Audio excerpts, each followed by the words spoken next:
So it's been about 3 years since we've dove into Verdansk, and I'm so excited that today is finally the day. As you guys can see on my screen, Verdansk is finally out. Now, before we do that, before we get into Verdansk, guys, I'm here to give you the best settings for all your PC settings, frames, all of that, input delay, everything. So if you guys are new here, I would really appreciate it if you guys like the video, subscribe to the channel with your post notifications on, and also comment down below. I'm not going to waste anyone's time on this video. We're going to get straight into the settings and kind of the reason as to why I have some of these settings on. All right, now starting off with our graphic settings, you guys are obviously going to want to be playing on a full screen exclusive. And also, in addition to this, make sure you guys screen refresh rate is matched to your monitor hertz. So in mine is a 360 hertz monitor.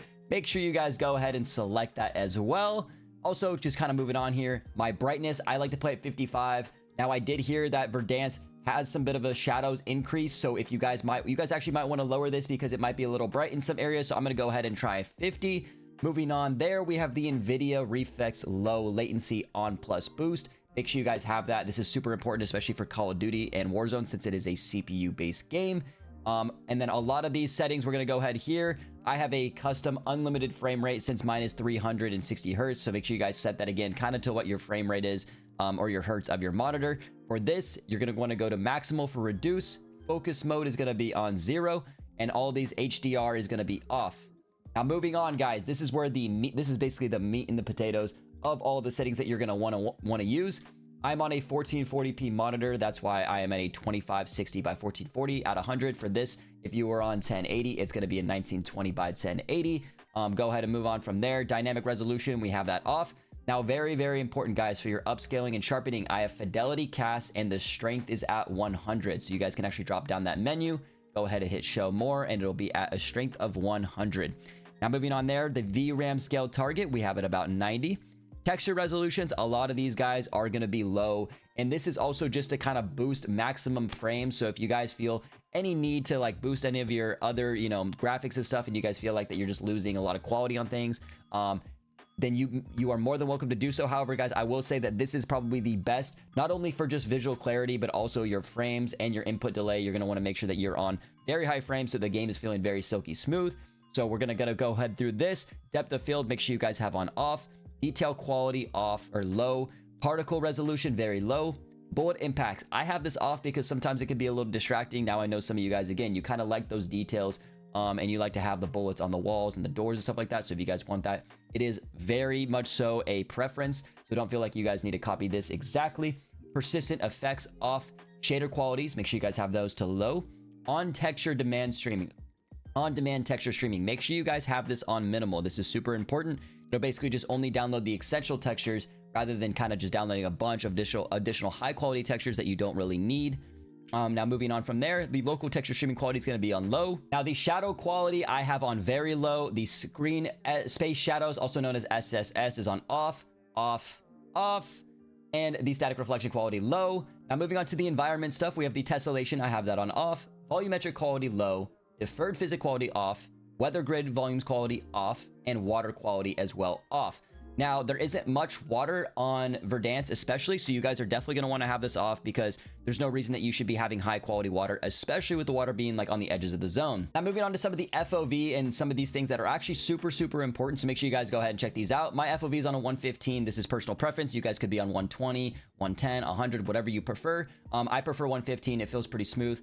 In addition to this, make sure you guys' FOV field of view for the weapons is on wide. This is super important. You guys can see a lot more, as you guys can tell in those graphics. The third person field of view is going to be on 90. This doesn't really matter. And then the vehicle weapon field of view, make sure you guys have this as well on wide so that when you're driving your vehicles and stuff, it's going to be super, super silky smooth. And also you can see a lot. Now, okay, moving on to here, world motion blur. Please turn this off. This just makes the game a lot much more crowded, and you just don't need that. Weapon motion blur as well, make sure you turn that off, and then make sure you guys have your least camera movement to 50%, least 50%. Go ahead and moving on here. I actually do use this sometimes, the inverted flashbang. Sometimes those flashbangs are super, super bright when you get flash. So sometimes they're super bright on your screen. If you guys turn this, basically anytime you get flash, it'll be a black box. All right, now moving on here to audio, guys. Audio in general, honestly, in the past has been pretty decent. Obviously with Verdansk coming out, it might be a new map.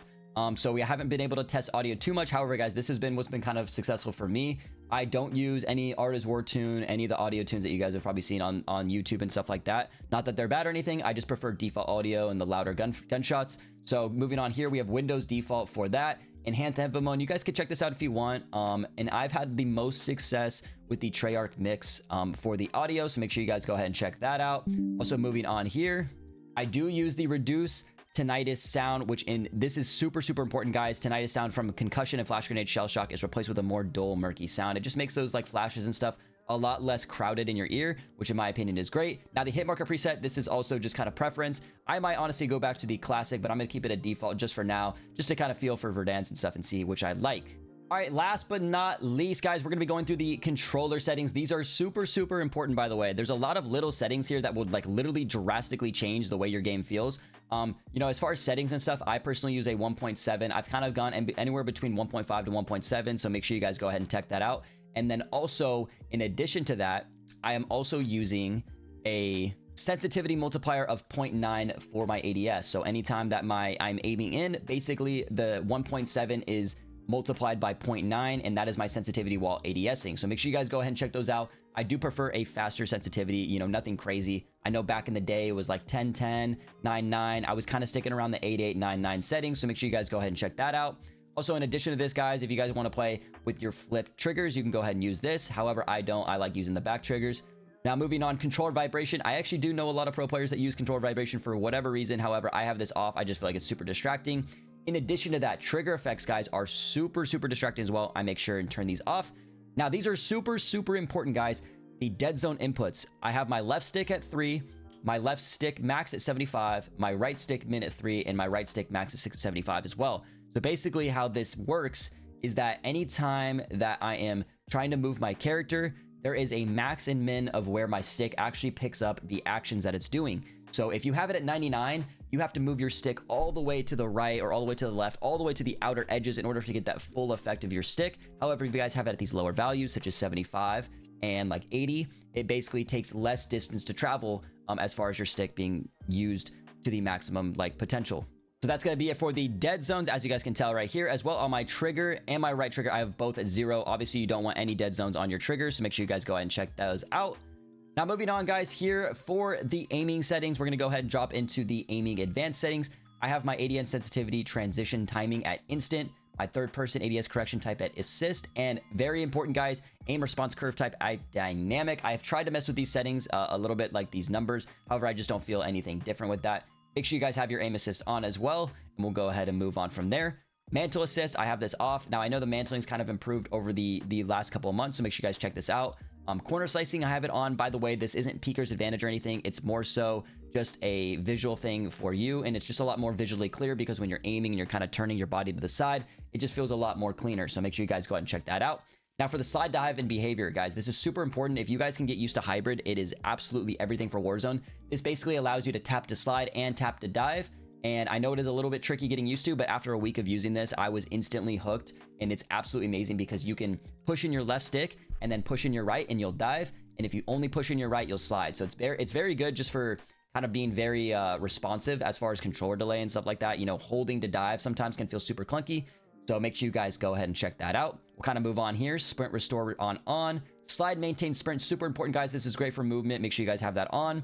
Mantle cancels reload. I have that on as well. Your parachute automatic behavior, guys. Make sure you guys have this off. This basically allows you to get as close as possible to the ground and make sure that you guys aren't getting a disadvantage when you're going off drop. Now, moving on to your movement advanced settings, guys. I use a single tap sprint or a single tap run sometimes. However, I am on automatic tactical sprint assist, and you guys will see that as well later. However, these are some of these settings that you guys can check out. Grounded mantle, in my opinion, will allow you to kind of jump over things quicker. However, there are times where you automatically mantle things randomly, so make sure you guys go ahead and check this out. And it's kind of just a personal preference. I do think that running this setting is a lot faster and makes your movement a lot quicker. However, I will say that there are times where it's super annoying and it just kind of randomly mantles you on things. So make sure you guys go ahead and try that out and just make sure you just kind of use it on your personal preference. Now, moving on to our vehicle advanced settings, I have driver control, short delay, free look, and melee finishing. Last but not least, guys, we are going to be doing the combat settings. Now, this is the ADS site behavior hold. I would never use this for toggle. You want to be able to kind of come in and out of your hold on your ADS. Now moving on to that, we kind of just have a bunch of things that don't really matter too much, but I would go ahead and copy these if you guys can. Prioritize body shield. In my opinion, this is great. If you guys prioritize the body shield, you'll take people hostage more often, which is good. Armor plate behavior. There was a bug with quick fix. So if you had quick fix on and you had the apply all setting, once you started using quick fix, you could not cancel it. So I personally use apply one. I don't know if that bug is fixed. However, it was very, very annoying. The C4 detonation activation, all at once. This is great, you know, especially if C4s are coming back, you guys are going to want to explode all your C4s all at once instead of just doing them one by one. The manual fire behavior is at hold or press. And then moving on from there, guys, we are going to our overlay advanced settings. In my opinion, guys, the ping wheel delay here, make sure you guys have it on moderate. If you have it on short, sometimes when you try to live ping and stuff, it'll be super buggy. So make sure you guys go ahead and check that out.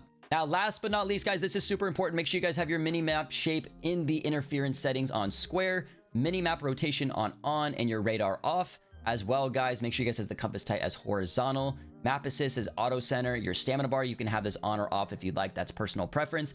And honestly, other than that, guys, there is a new setting here with the new season for ping duration. You guys can set this however you'd like. However, I'm just going to have it off for now. The crosshair, I do like it at a center dot rather than having like the static or the on one. So make sure you guys go ahead and check those out. And then also for your visibility, guys, this is kind of just the opacity of like, you know, the things that pop up. So if you get a score streak or something, it just, you know, basically how opaque that the setting is on your screen.